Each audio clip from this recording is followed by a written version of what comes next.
Hello at welcome sa ating channel. Ngayong araw, panonoodin natin ang kakaibang pangyayari sa mundo na nakuna ng kamera. Mga hindi inaasahang kaganapan sa kalikasan. At no, walang edited o AI generated sa ating video. Pero bago natin simulan, inaanyayahan ko ang lahat na i-like muna ang ating video dahil malaking tulong po yan para sa aming mga content creator. Maraming salamat po. Hindi ito AI generated. Ang pangyayaring to ay nakuna ng kamera noong 2019 sa Yosemite Waterfall. Saktong lumitaw ang baghari sa waterfall na tumagal ng 8 minuto. Ang pangyayari ay nagpamalas ng kamanghamanghang kaganapan sa ating kalikasan. Bigla naman nagbagsakan ng isang grupo ng ibon sa Amerika. Matapos ng insidente, makikita ang mga patay na ibon sa sahig dahil sa lakas ng pagkabagsak nila. Isa ito sa mga pangyayari na mahirap ipaliwanag dahil kung lindol to, nag-ugaan na sana yung mga gamit sa paligid.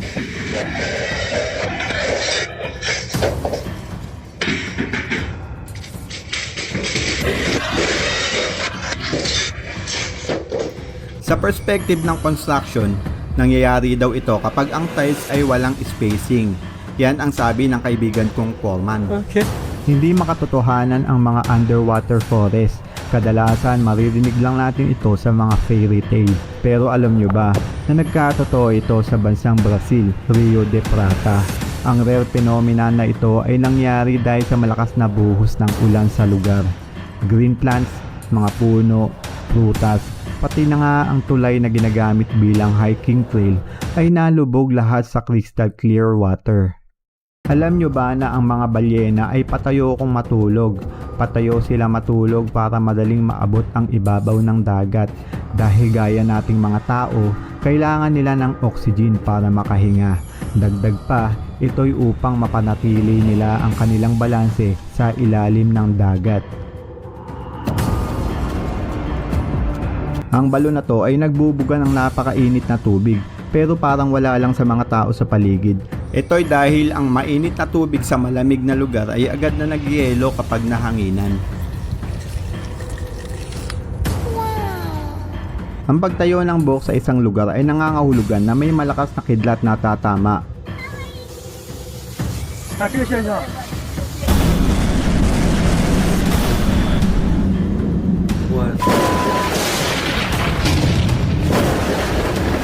Nabilang nyo ba? Sige, bilangin natin.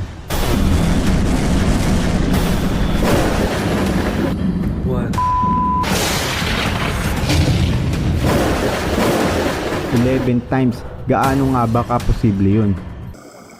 Ang kakaibang fenomeno na to ay pinangalan ng Brinakel, mas kilala sa tawag na Finger of Death dahil sa kanyang katangian. Nabubuo lang ang Brinakel sa dagat dahil sa components ng dagat na salt water. Para tong stalactite, patulis na nabubuo dahil sa sobrang lamig. Gumagapang ito papunta sa sahig ng karagatan. Lahat ng madaanan niyang maliit na lamang dagat ay magyeyelo hanggang mamatay sila sa sobrang lamig. Kaya ito tinawag na Finger of Death dahil sa nakakamatay nitong lamig. Wala itong patawad. Totodasin ito sa lamig ang lahat ng living organism na aabuti ng kanyang bagsik. Isang kahanga-hangang puno ang navideohan sa Montenegro noong 2018. Sikat ang puno sa tawag na fountain tree. Laking takot ng mga residente sa Sabah, Malaysia noong September 2016. Bigla na lamang bumulwak ang lupa at naglabas ng mainit na putik ang katabing bahagi ng mud volcano. Nagmistulang tsunami ang ulap na to sa Canada noong 2019. Ang penomeno na to ay tinatawag bilang cloud waterfall.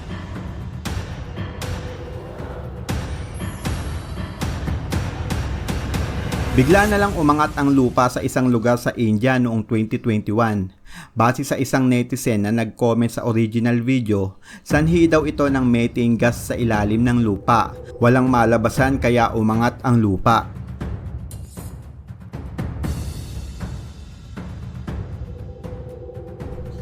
Nangyayari ang ice tsunami every time na may tatamang windstorm sa malalamig na lugar. Tulad na lang ng video na to. Mind-blowing din kung iisipin kung paano na itutulak ng malakas na hangin ang malalaking tipak ng yelo. Isa itong patunay na walang hindi kayang gawin ang kalikasan.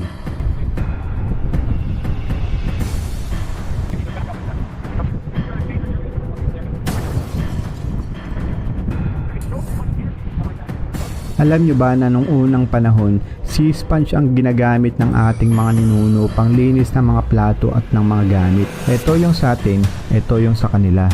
Sobrang effective ng sea sponge pang linis dahil sa abilidad nitong mailabas ang mga maliliit na bakterya na pumapasok sa kanyang katawan.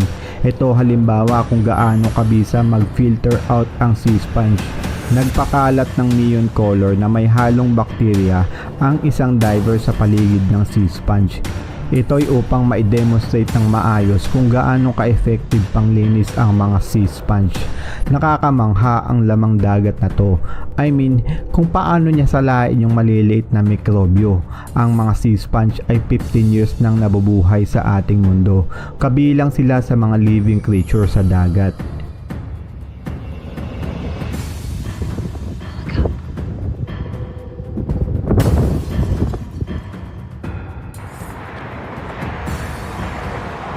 Sobrang satisfying ng sightings na to sa kalangitan, parang jellyfish na lumilipad. May mga YouTube video akong nakita na nagsasabing ito daw ay isang UFO. Sa totoo lang ito ay Falcon 9 rocket na pinalipad ng SpaceX company na pinamumunuan ni Elon Musk.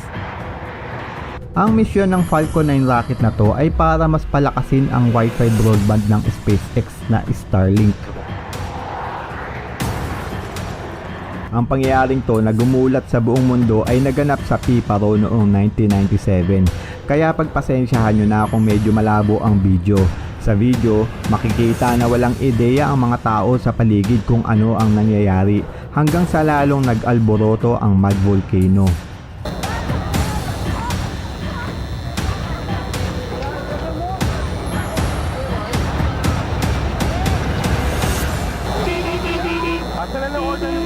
Ang bulkang ito ay nagbubuga ng mainit at itim na putik na halos 200 talampakan ang taas.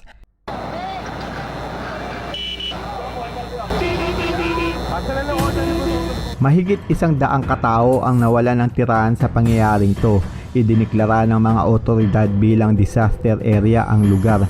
Sa ngayon, itinuturing ng mga mamamayan ng Piparo bilang holy site ang lugar. Nagmistulang waterfalls ang mga ulap.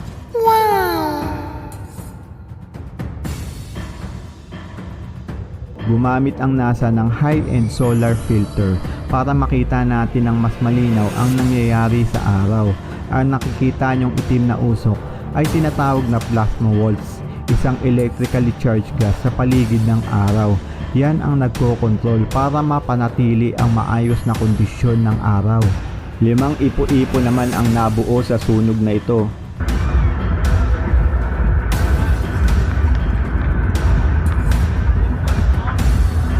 Sa unang tingin, parang katapusan na ng mundo. Nakakakita pa rin naman tayo ng mga itim na ulap, di ba? Normal lang yun. Pero naiiba to sa mga ulap na nakikita natin sa tuwing paparating ang bagyo. Masyadong mababa ang ulap na to. Kita nyo naman, halos maabot niya na yung bahay.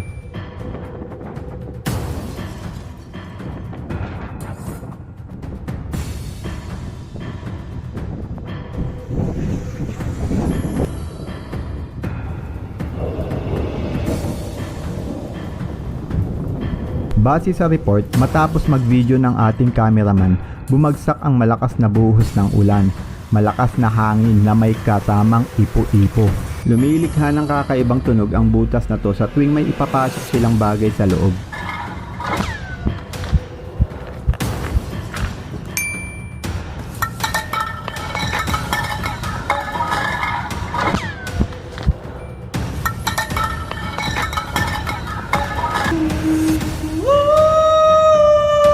Humihikab din ang mga palaka. Ito isinasagawa ng mga minero ang underground explosion.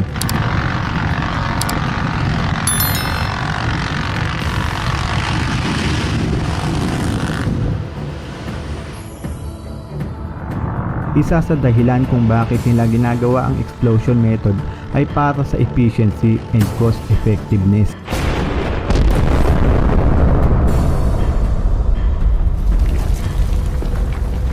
Satisfying makapanood ng mga sumasabog na bulkan, pero dapat hanggang nood lang tayo sa mga screens ng CP natin. Huwag gayahin ng mga taong to kung saan tila ginawang tourist spot ang isang bulkan. Napakadelikado niyan dahil ang ganyang klaseng bulkan ay nagbubuga ng lava. Ito ang nag-aalborotong mud volcano na nangyari noong July sa Wandan Village, southern part ng Taiwan. Base sa mga residente sa paligid, 9 na beses itong nag-alboroto sa loob ng 2 taon. Meron itong 4 na ventilation na pinagbubugahan ng methane gas. Nangyayari ito kapag sobrang daming gas na reserba sa ilalim ng mud volcano. Sumasama sa pagbuga ng putik ang methane gas. Dahil sa nagkikis-kisang mga bato, gumagawa ito ng friction, sapat na dahilan para magliyab ang methane gas. Doon nabubuo ang apoy. Ang talon na to ay ang pinakamalakas na waterfall sa Europe. Matatagpuan ito sa Iceland. Kahit ganyang kaliit ang dust devil ay dapat pa ring mag-ingat dahil maaaring makadisgrasya yung mga bagay sa paligid niyan.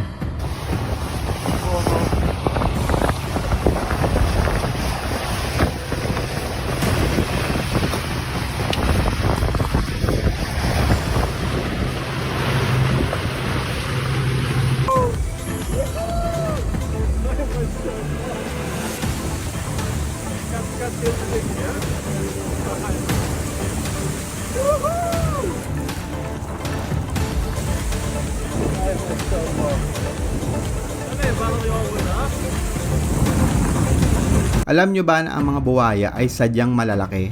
Maliit lang talaga sila tignan, pero sa oras na maglakad sila, doon lumalabas ang tunay nilang anyo. Pero iba pa rin talaga ang buwaya na to, parang dinosaur sa laki. Ang buwayang yan na nabidyuhan sa Amerika ay may sukat na 15 talampakan. Ang pagsabog ng bulkang to ay nangyari sa Indonesia. Ya Allah. Ya Allah. Nakakatakot, pero sarap sa mata panoorin ng mga kidlat. May mga pangyayari talagang mahirap ipaliwanag. Isa ang video na to sa mga yun.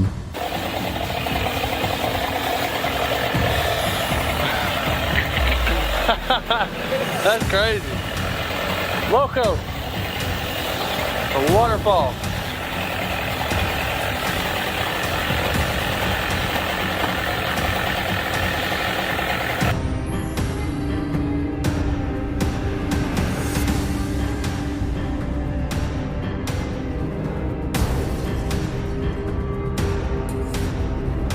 Ganto magluksa ang mga langgam pag namaalam ang kanilang reyna.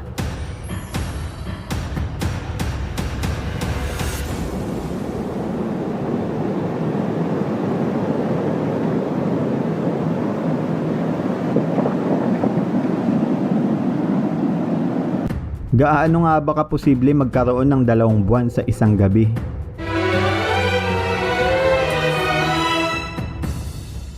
Nangyayari ito dahil sa atmosphere condition, gaya ng temperature inversion. Dahil sa patuloy na buhos ng ulan, naglabasan ang mga insekto para gumawa ng isang penomenang binansagang mosquito tornado. Kadalasan ay hindi ito napapansin dahil sa liit nito. Yang mga ganyang alimpuyo na lamok ay medyo kaya pa. Ngunit may mga pagkakataon na nakakatakot ito dahil sa sobrang daming bilang. Maaari itong makaapekto sa mga alagang hayop, pananim at pamumuhay ng mga tao sa paligid. Ayan nga ang naranasan ng mga taga-India. Nagulantang sila sa paglipana ng mga mosquito tornado. Nagtipon-tipon ang milyong-milyong lamok para isagawa ang kanilang pamimeste sa mga bahay at kabuhayan ng mga residente sa lugar. Isa pang dahilan ng mga insekto ay pag mating season, gumagawa sila ng ipo-ipo sa ere para akitin ang mga babaeng insekto. Nabidyohan ng prehistoric dinosaur na to sa Idaho, USA. Base sa mga eksperto, ang pterodactyl ay nabuhay 100 million years ago. Sobrang tagal na nga nun kaya ang hirap paniwalaan.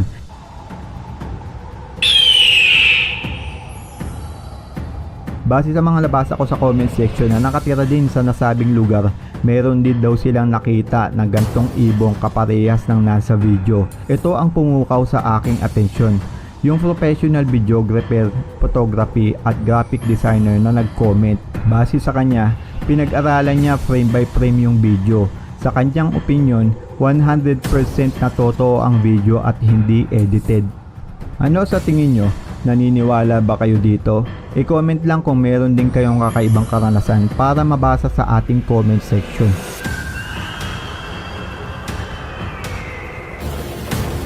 Mahirap paniwalaan na mga desyertong lugar tulad ng Saudi Arabia ay nakakaranas din ng hailstorm.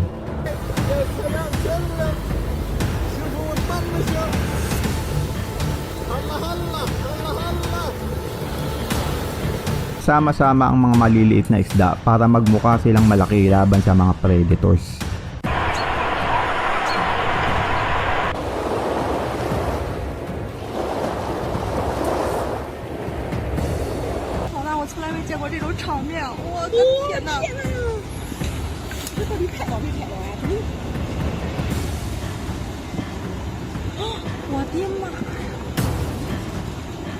Tinatawag ang pinomeno na to bilang St. Elmo's Fire. Ito yung electric charge sa ulap. Madalas itong tumama sa mga sasakyang panghipapawid. Makikita lang ito sa cockpit ng eroplano. Sa kabutihang palad, hindi ito delikado dahil ang mga eroplano ay gawa sa aluminum na natural conductor ng kidlat.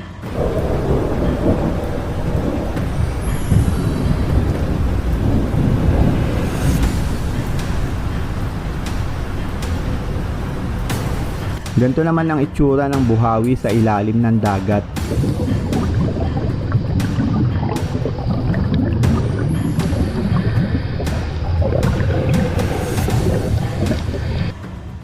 Kung hindi ito nakuna ng kamera, hindi ka maniniwala na kaya palang tumakbo ng mga pagong. Wow, that's fast. Ang ganyang gawain ng mga ahas ay tinatawag na self-cannibalism. Ginagawa nila yan sa sobrang gutom at pag-stress sila sa paligid. Done. Yep. Maswerte ang henerasyon natin dahil kung walang kamera, hindi natin malalaman na meron palang sea creature na kayang magpalit-palit ng anyo.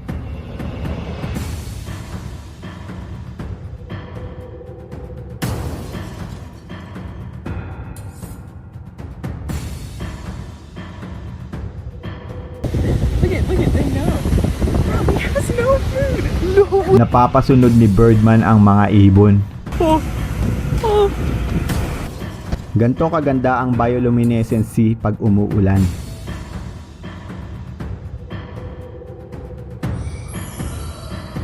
Bakit mo pa kailangan ng aso kung may ibon namang parang Armalite kung gumawa ng tunog na pwedeng panakot sa mga magnanakaw?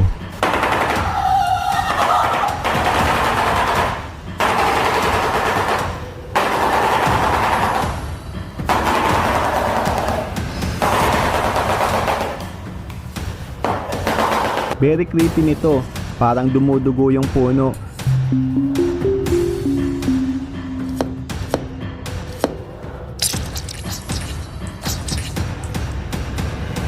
Parang naniniwala na ako na may buhay talaga ang mga puno. Tignan nyo tong punong to, parang humihinga.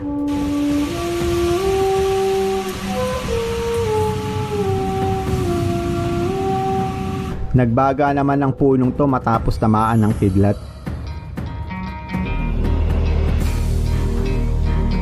Nyo ba na ang mga moose, kamag-anak ng kabayo, ay may kakayahang maglakad sa ilog? Ito ay dahil sa mga naglalakihan nilang kuko sa paa at mahabang hita.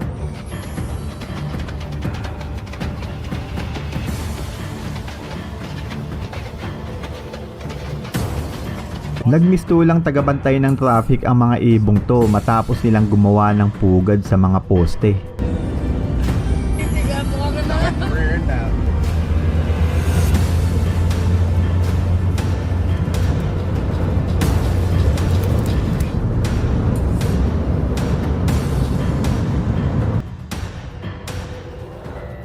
Ang unggoy na to ay kilala bilang proboscis monkey.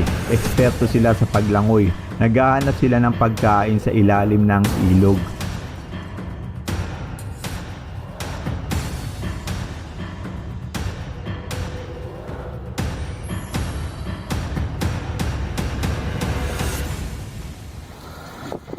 First waterbed, brought to you by Expansion.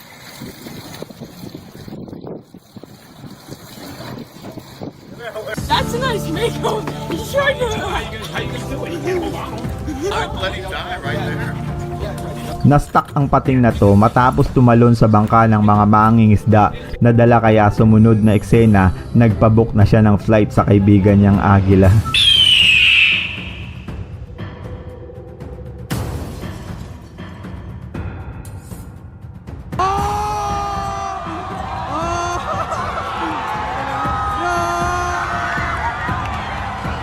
At some point of our life, lahat naman tayo siguro napatanong na rin, meron ba talagang UFO? Naniniwala ako na merong entity na mas higit pa sa atin na nabubuhay sa kalawakan. Sa sobrang lawak ng galaxy, parang alikabok lang tayo sa kalawakan. Itong UFO sightings na to na nakuna ng video noong 2016 ang magbibigay kasagutan sa iyo kung totoo nga ba talaga ang UFO o hindi. Ikaw na ang humusga. Na-videohan ito sa Kelantan, Malaysia at nabalita sa iba't ibang estasyon dito sa Malaysia noong 2016. Tara at panoorin natin. Enak ni go.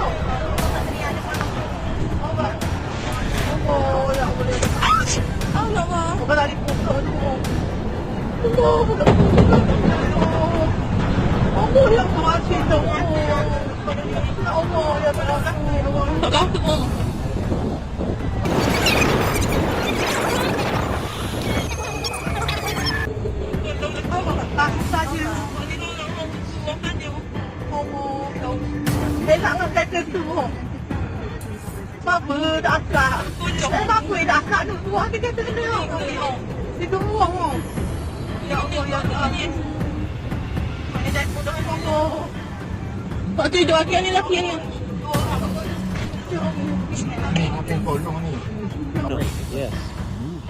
Well, that's a That's pretty good. Oh, whoa. What is that? Chinese scientist experiment. Binigyan nilang buhay ang mga bilisirap. Kahit gaano kalaki ang barko ay hindi dapat magpakakampante sa karagatan. Kung malakas ang bagyo, ipagpaliban muna ang biyahe dahil walang pinipili ang kalikasan. Kahit gaano pa kalaki at katibay ang sinasakyan mong barko, kayang-kayang wasakin yan ng malakas na hampas ng alon. Man, you got it to 60. We just got hit, man. Lost BRU sensor. Lost BRU? Yeah. Alright. Might even have Ano gagawin mo kung habang bumabagyo nasa gitna ka ng karagatan? Well, wala ka naman talaga magagawa pag napunta ka sa ganyang sitwasyon. Magdadasal ka na lang, 'di ba? Ginawang lungga ng mga paniki ang estatwa sa gitna ng kalsada.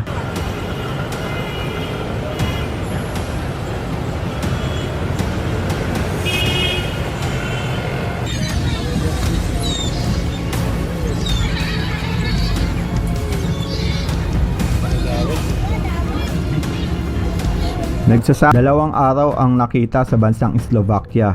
Base sa eksperto, imposibleng makasurvive ang humanity sa mundo pag may 2 araw. Ngunit noong 2017, nagulat ang mga tao sa Slovakia nung lumitaw ang 2 araw sa kalangitan. Base sa mga sayantipiko, reflection daw ito ng araw sa buwan. Marami pang ang nagsabi na bababa na daw si Kristo. Kakaiba naman ang nangyari sa kalangitan ng China noong 2022 kung saan naging pula ang buong kalangitan. Na-videohan ito ng mga residente sa China at agad na nag-viral sa iba't ibang platform. Maraming tao ang nagtataka kung ano ang nangyayari kaya agad na nagbigay ng konklusyon ang mga eksperto. Base sa kanila, ang sanhi daw ng pulang kalangitan ay dahil daw ito sa mga mangingisda na gumagamit ng pulang ilaw sa karagatan. Dagdag pa raw yung mahamog na gabi dahilan para mag-reflect yung pulang ilaw sa kalangitan. Ganto magsama-sama ang mga kambing pag inabutan sila ng bagyo sa disyerto.